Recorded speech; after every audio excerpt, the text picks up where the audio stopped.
Assalamualaikum guys, welcome to Life of Pim with Pim. Hari ni bedtime tu ni kita nak bercakap tentang chapter 1078 berkenaan dengan York yang tengah famous gila sekarang ni kan. Aku masih kerja nak tunggu official manga release waktu video ni lambat sikit, which is aku sebenarnya boleh je buat hari Sabtu ataupun hari Ahad. Habis aku nak tunggu yang official punya keluar supaya tak ada silap mana-mana perkataan ataupun rujukan kan. So baru hari ni lah aku boleh buat video ni. So reaction daripada fan One Piece, yes, memang ramai yang terkejut, ramai juga yang terkejut, ramai yang merasakan benda ni obvious, agak kata jelas disebabkan personality York yang diberikan oleh Oda, iaitu greed ataupun desire. So of course lah, kalau korang jenis nak fikir ringan, memang akan rasa macam tak ada masalah lah. Dan aku suka fikir yang agak berat sebab aku tak suka terima benda macam ni bulat-bulat, especially bila berkait dengan One Piece lah. Kalau cerita lain ke anime lain ke manga lain mungkin aku tak ada masalah sangat lah.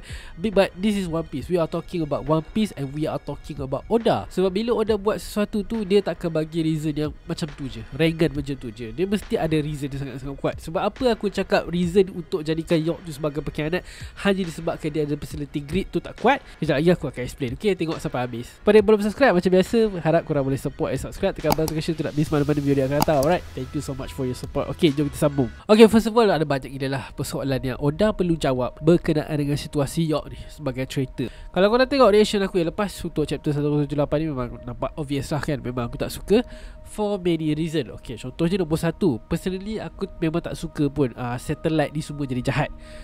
Kan, sebab aku memang prefer diorang ni baik. Sebab aku suka diorang semua, aku suka semua watak yang ada ni. Ini adalah lebih kepada selfish views. Kan, tak ada kaitan dengan teori ke apa benda ke. I just don't want them to be a bad guy. Aku memang personally suka diorang. So kita suka diorang, kita tak nak diorang jahat kan. Second, aku tak nak Agazaya 2.0, which is plot yang berulang. Macam sekarang ramai dah share juga kan, macam Stussy daripada jahat pergi ke baik dah macam Denjuro, Kanjuro daripada baik ke jahat dah macam York. Ni pun sama ni, selfish views. Aku tak suka benda-benda kianat ni. Lagi-lagi benda kianat yang datang daripada satu sudut yang macam bagi aku agak pelik untuk berlaku, which is okay, contohnya point nombor 3 ni kan. Bila benda ni berlaku, ia menunjukkan kelemahan daripada sisi Vegapunk yang apa kata kita sendiri tak sangka sebagai, yelah boleh katakan the apa kata the smartest scientist, orang yang 500 tahun ke hadapan punya futuristic perfectionist yang paling hebat lah senang cakap. Tapi dia tak boleh nak detect benda tu. And ia bukanlah bermakna cerita ni macam rosak gila ke, One Piece is fail, One Piece is macam, yelah bukanlah nak cakap kita anti One Piece ke apa benda kan. Ini cuma benda yang aku tak nak berlaku tapi telah pun berlaku kan, which is again dia tak adalah berkaitan sangat dengan teori. Kekecewaan ni bukan sebabkan teori ke apa benda. Sebabnya kalau nak sangat bercakap pasal teori ni, okay, my theory is simple. Bagi aku, kalau seorang satellite jahat, semua harus jadi jahat. Kalau seorang satellite baik, semua harus jadi baik. Kenapa? Ni yang kita nak sembang untuk bedtime teori ni. Okay, first of all, bukan aku yang cakap. Okay, korang kena faham, ni bukan apa yang aku cakap. Ini adalah fakta di dalam cerita ni sendiri. Oda sendiri yang share kepada kita. Bukan aku buat-buat, bukan aku tambah-tambah. Oda sendiri tunjuk and start dengan chapter 1065, di mana kesemua satellite ni berkongsi sistem atau body function yang sama. Yang tengok panel ni, Edison start lukis plan, nak tulis idea dan sebagainya.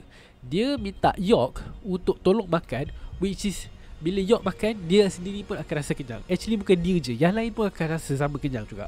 Satu lagi momen dekat sini, bila Pythagoras yang sedang analisis momen perlawanan Seraphim dan juga Straw Hat ni, dia cakap dia tak tahan lah nak pergi tandas, tapi tak ada masa. So siapa yang pergi tandas? York. Lepas tu kita nampak Edison dan Pythagoras rasa lega disebabkan York dah membuang apa benda dia nak buang kat tandas lah. Lepas tu apa yang jadi? York sambung tidur. Atlas pula, dia pula sambung buat role dia, iaitu exercise yang dinamakan sebagai digestion punch. Untuk apa? Untuk digest balik makanan yang York makan banyak gila tadi tu. Kat sini terbukti yang diorang memang berkongsi badan in a certain ways, kan?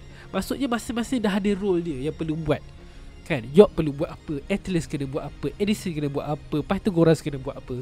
Tambahan lagi kuat kita tengok pula dekat chapter 1067, bila body asal Vegapunk sendiri, iaitu Stella pula yang explain yang memang diorang semua ni adalah Vegapunk.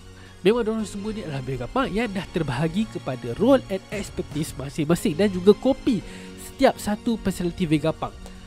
Kan kat situlah kita nampak yang Atlas tadi sebagai violence, Edison sebagai thinker, Shaka good, Leaf evil, Pythagoras wise, York greedy. Vegapunk cakap lagi yang diorang semua ni berkongsi otak yang satu, iaitu melalui Punk Records. Dan tiap hari diorang akan synchronize. Ni nampak, ni Oda yang tulis tau. Dan tiap hari diorang akan synchronize experience dan knowledge masing-masing dengan Punk Records. Everything will go to Punk Records. Everything will be synchronized and sent to Punk Records. Everything are stored there dekat Punk Records. This is the point yang aku rasa dah cukup kuat and reason berkenaan teori yang aku cakap tadi, which is kalau seorang jahat, semua jahat. Kalau seorang baik, semua baik. Ini based on apa yang Oda bagi. Kita tak ada tambah-tambah, kita tak ada pusing-pusing lagi. Dia memang apa yang Oda bagi. Tapi sekarang dia jadi lain lah kan. Sebab Oda sendiri reveal yang traitor tu indeed is one of the satellite, iaitu York. Dia bukan pasal orang tu adalah York. Kalau yang lain pun sama, dia akan jadi masalah juga disebabkan poin-poin yang ada tadi. Okay, tapi tak apa. Sekarang kita memang nak fokus kat York, sebab York adalah dia punya traitor. Kita fokus kat situ and kita nak tahu beberapa soalan yang Oda perlu jawab. Contohnya soalan pertama, macam mana York boleh bypass Punk Record bila dia update daily sama-sama dengan yang lain untuk hantar ke Punk Records? Macam mana dia boleh bypass? Bypass tu maksudnya macam mana yang lain boleh tak perasan, ataupun adakah dia tak send benda tu?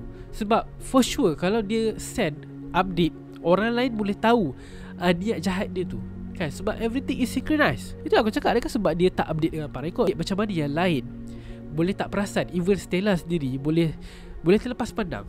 Everything must be semua benda mesti ada records dia kan. Tapi macam mana dia boleh terlepas benda tu? Okay, soalan kedua ni best tak? Masa momen pertama yang kita tahu ada traitor dekat Egghead ni adalah masa momen yang Frontier Dome tu tertutup. Masa yang apa kata dia tutup secara mengejutkan, macam Shaka terkejut gila. Sedangkan kalau korang tengok momen tu dekat chapter 1071, dari awal lagi kita memang dah nampak York ni memang bersama dengan Shaka and the gang. Even masa Frontier Dome deactivate tu, dekat panel tu, York juga masih kat situ tengah makan. Sedangkan nak deactivate Dome tu kena daripada control room. Ya, diorang sendiri check tak ada orang kat situ. So siapa yang deactivate kalau bukan York? Ada traitor lain ke selain York? Meaning kemungkinan besar bukan York traitor, satu-satunya traitor yang ada. Mesti ada orang lain yang tolong dia, ataupun dia sebenarnya yang tolong the real traitor. Okay, tak apa. Persoalan ketiga, siapa yang attack and culik Vegapunk? Dekat chapter 1073, masa Stussy kalahkan Lucci dan juga Kaku, kalau kau boleh tengok kat sini, kita masih boleh nampak York bersama dengan geng dorang.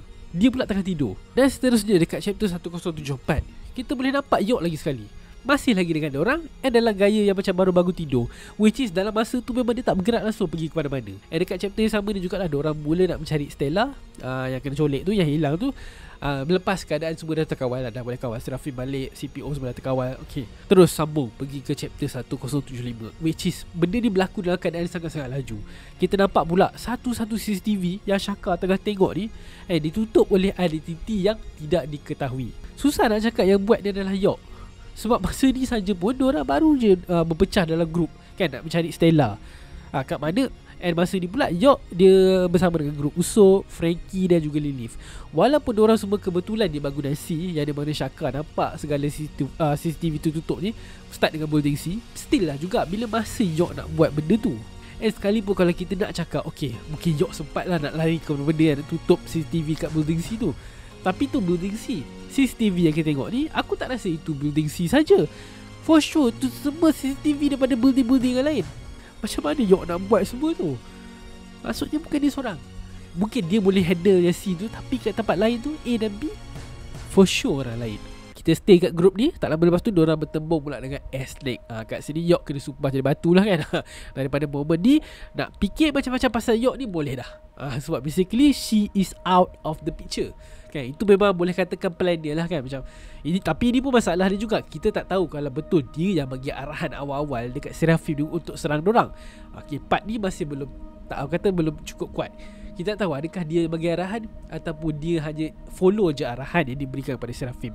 Tetapi at least mungkin dia dah deal dengan Snake, which is Snake kata buat dia jadi batu supaya macam nampaklah macam yang lain percaya dia dah dikalahkan, tapi sebenarnya lepas tu dia kata unstone dia balik kan, buang balik dia punya kesumpahan tu, and dia pun bolehlah buat benda lain.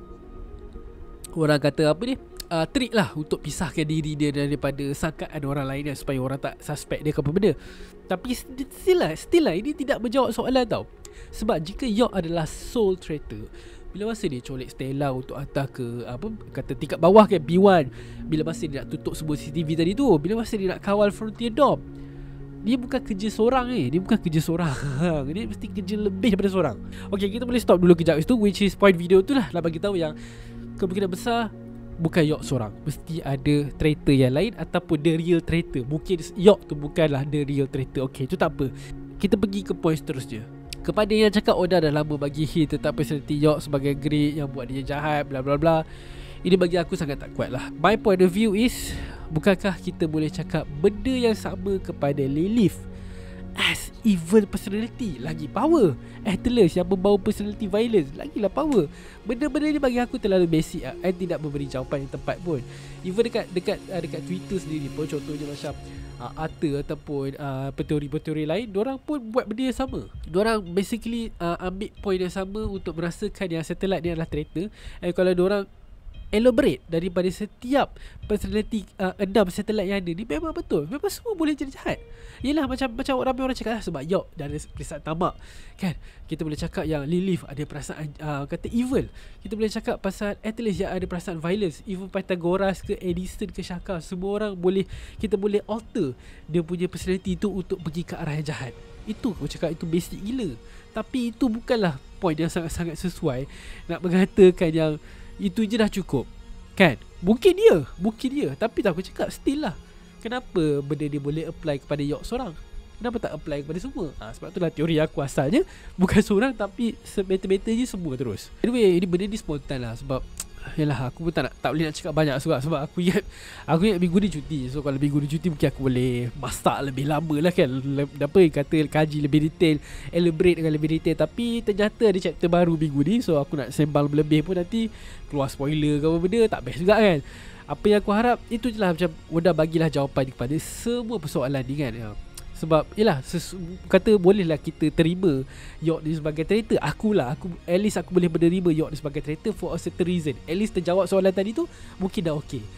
Sebab for now aku rasa memang macam pelik lah untuk York ni jadi traitor, macam tak kena dengan poin-poin yang ada. And again, aku tak rasa York ni seorang, mesti ada traitor atau bantuan lain lah yang tolong dia buat benda-benda keji dia kan. Ataupun mungkin lebih kepada arah teori kita orang sembang sebelum ni dekat live sebagainya, iaitu Vegapunk yang ke-7 kan, Punk Records tu sendiri the real mastermind dia kan, yang jahat sebenarnya. Itu mungkin lagi menarik lah, which is aku tak kisah sangat lah pasal teori ke apa benda. Yang aku kisah jawapan, itu saja. I just need answer. Oda, please, I just need answer. Aku tak kisah sangat pasal teori aku ke teori orang lain, because I like this satellite. I love all of the satellite. So bila Oda nak buat macam ni, okay fine, but give me reason, give me a strong reason and answer all the question. Yang sebab dia buat benda ni tak ada hint langsung tau. Dia sangat-sangat berbeza dengan Kanjuro ada hint tau Oda bagi sebelum Oda reveal dia. Dia ada point sangat kuat. Tapi satellite ni tak, York ni tak. Okay, by the way, ini sajalah my spontan bedtime theory nak share ke korang. Aku terpaksa rushing sikit sebab tak sempat nanti kan. So aku harap korang enjoy and comment kat bawah apa pendapat korang. Alright, thank you so much for watching. See you guys on the next video. Assalamualaikum.